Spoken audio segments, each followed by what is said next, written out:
All right, so we're going to jump into chapter 2, part 2 of the Bhagavad Gita reading. And to recap the first little part, Krishna replies to Arjuna and essentially introduces him to the concept of the other self and the qualities of the other self by which one can attain immortality. And he ends that little part with, even if you don't believe in the other self, thinking about this rationally, your dharma or your fate, your path here is to be a warrior. And if you do not participate in the war for what is right, then you are violating your path. Because for a warrior, there is no better calling than to stand for truth and for what's right. So if you fail to do that, you're going to incur sin. And for a man of honor, you're going to lose your honor. And that can be worse than death. So then he ends the little part where I ended is, you have heard the intellectual explanation of Sankhya, Arjuna. Now listen to the principles of yoga. And yoga here is not stretching. Yoga here is the state of unity and balance that one experiences within them. It is that unshakable fortress that you remain in going through life. The goal of life is to constantly remain looking inward. And it is through the inward that we should experience the external. Because if we experience the external on the external, then we are reacting to what's outside of us and continuously leaking our energy. But if we experience the external by always looking within, we're able to, one, remain in truth, remain in peace, not lose our energy, not lose our temper, and then our actions flow from the core, from the center. Anytime we deal with the external out of impulse, we are acquiring more karma. Because that is not the true way of dealing with reality. And he's going to get into that. Now listen to the principles of yoga. By practicing these, you can break through the bonds of karma. By practicing the principles of yoga, of remaining within and without change, without being shaken by the project, which seems like going to be impossible, you can break through the bonds of cause and effect and needing to pay for your sins and life continuously trying to pay back and make you reap what you sowed. On this path, no effort ever goes to waste, and there is no failure. Even a little effort towards spiritual awareness will protect you from the greatest fear.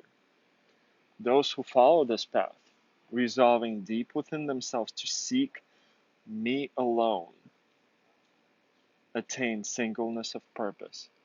So through the journey of Bhagavad Gita, there are two axioms that one must figure out before they can come to an understanding of what this book is all about. One, we already came across the concept of the self. What is the self? who is that self, the other self that remains within us, that is dormant, that is a continuous watcher, that we need to unite with and identify with. Because the external self that we identify with is more of like an outer shell. It's the ego that needs to go away, that needs to die, like a seed that goes into the ground. The outer shell needs to die for life to sprout and come anew. So the external self, the ego, also needs to come to an end and perish for the spiritual, for the real self to come alive and to shine through. And then the other thing that we need to understand is when he says resolving deep within themselves to seek me alone. So what is the self and who is me, Krishna? For those who lack resolution, the decisions of life are many branched and endless. But he's saying those who resolve deep within themselves to seek me alone attain singleness of purpose. There are ignorant people who speak flowery words and take delight in the letter of the law and all of the religions out there, saying that there is nothing else. Their hearts are full of selfish desires, Arjuna. Their idea of heaven is their own enjoyment, and the aim of all their activities is pleasure and power. The fruit of their actions is continual rebirth. Those whose minds are swept away by the pursuit of pleasures and power are incapable of following the supreme goal and will not attain the state of samadhi. Samadhi is the blissful peace that one enters into that could be described as entering heaven here on earth, simply within your mind and within yourself. Now he introduces a new concept of gunas, and you will hear a lot about gunas, not a lot, but this concept keeps coming up throughout the Gita. The scriptures, he talks about the Vedas, describe the three gunas, but you should be free from the action of gunas. Gunas are the three kind of influences that one experiences by going through life. It's three different states of vibration and their varieties that drive men to action. But you should be free from the action of gunas, or from the influence of gunas, established in the eternal truth, self-controlled, without any sense of duality or the desire to acquire and hoard. Just as a reservoir is of little use when the whole countryside is flooded. I love this. Scriptures are of little use to the illumined man or woman who sees the Lord everywhere. I came from a very Christian foundation. My background has been the Bible and very fundamental kind of thinking. Russian Baptist, which is not too far away from Southern Baptist. And everybody bases their life on the Bible and the Bible only. And I would agree that the values one derives from the Bible and the Bible itself is priceless. I believe that just like Apostle Paul, John, Luke, Matthew, Peter, all of the people who have contributed to the Bible made those scriptures come into existence from allowing the Spirit to flow through them. So does every other Christian that tries to follow the Bible needs to come to realize that power that flowed through the founding fathers of the Bible.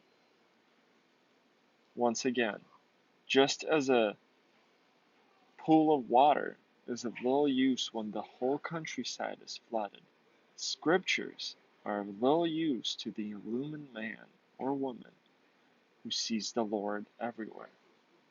The one who has come into unity with the Lord, who can say that I and the Father are one, has no need to recite Isaiah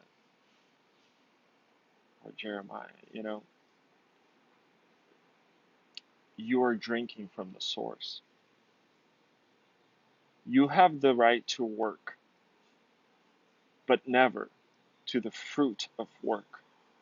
You should never engage in action for the sake of the reward. The proper way to live and navigate is not for profit, says Krishna. You should never engage in action for the sake of reward, nor should you long for inaction. Perform work in this world, Arjuna, as a man established within himself, without selfish attachments, and alike in success and defeat. For yoga is perfect evenness of the mind. Seek refuge in the attitude of detachment, and you will amass the wealth of spiritual awareness. Those who are motivated only by a desire for the fruits of action for profit are miserable, for they are constantly anxious about the results of what they do. I experience that anytime I trade crypto. And consciousness, when consciousness is unified, however, all vain anxiety is left behind. There is no cause for worry, whether things go well or ill. Therefore, devote yourself to the disciplines of yoga, for yoga is skill in action. For when you can remain even and balanced and grounded, the light shines through your action. For yoga is the skill in action. The wise unify their consciousness and abandon attachments to the fruit of action, which binds a person to continual rebirth. Thus they attain a state beyond all evil. When your mind has overcome the confusion of duality, which is another deep concept to grasp with, you will attain a state of holy indifference to things you hear and the things you have heard. When you are unmoved by the confusion of ideas and your mind is completely united in deep samadhi, you will attain the state of perfect yoga. And to me, that is ultimate freedom. That is one of the highest goals one could aspire for. Arjuna, tell me of those who live established in wisdom, ever aware of the self, O Krishna. How do they talk? How sit? How move about? Krishna, they live in the wisdom who see themselves in all, and all in them, who have renounced every selfish desire and sense craving tormenting the heart. Neither agitated by grief nor hankering after pleasure, they live free from lust and fear and anger. Established in meditation, they are truly wise, fettered no more by selfish attachments. They are neither elated by good fortune nor depressed by bad. Such are the seers. Even as a tortoise draws in its limbs, the wise can draw in their senses at will. Aspirants abstain from sense pleasures, but they still crave for them. These cravings all disappear when they see the highest goal. Even of those who tread the path, even of those who tread the path, the stormy senses can sweep off the mind.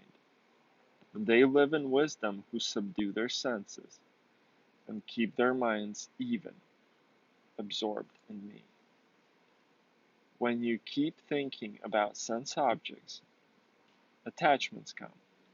Attachment breeds desire, the lust of possession that burns to anger. Anger clouds the judgment. You can no longer learn from past mistakes. Lost in the power to choose between what is wise and what is unwise, and your life is utter waste.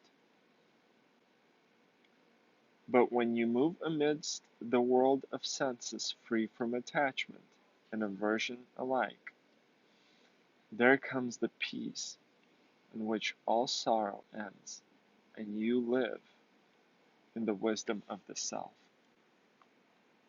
The disunited mind is far from wise. How can it meditate? How be at peace? When you know no peace, how can you know joy? When you let your mind follow the call of the senses, they carry away your better judgment as storms drive a boat off the charted course on the sea. Use all your power to free from the attachments and aversions alike, and live in the full wisdom of the self. Such a sage awakes to light in the night of all creatures.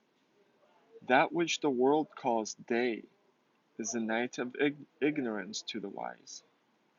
The rivers flow into the ocean but cannot make the vast ocean overflow. So flow the streams of the sense world into the sea of peace that is the sage. But this is not so with the desire of desires. They are forever free who renounce all selfish desires and break away from the ego cage of I, me, and mine to be united with the Lord. This is the supreme state. Attain to this and pass from death to immortality. The end of chapter 2.